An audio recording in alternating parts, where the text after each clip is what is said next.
Most of us will die alone in this life. That final moment, when it comes, trembling with fear as we keep fighting for one last breath.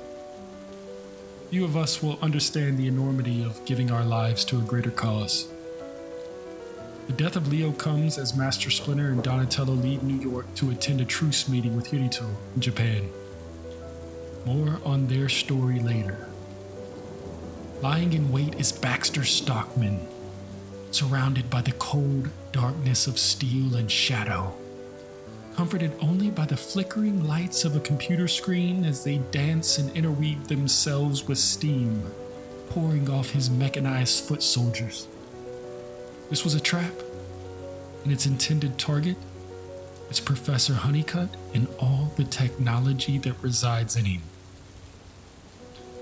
As soon as Master Splinter and Donnie depart, Stockman launches an offensive on the Turtles' headquarters.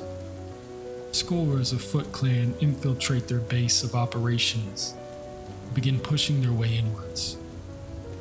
The Turtles, understanding they are outmanned, begin deploying egress measures to fall back to the main compound of the sewers.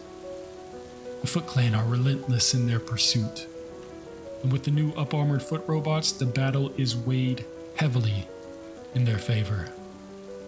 Even against overwhelming odds, the Turtles manage to protect Professor Honeycutt, much to the rage of Stockman. Stockman orders the large-scale deployment of Mausers. When your opponent outclasses you, overwhelm them with sheer numbers.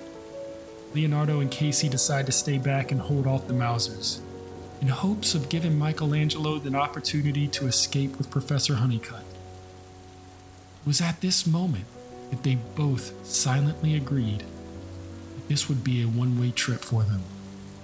The goal was to hold the line as long as possible, not escape. The invading force was too large and too strong.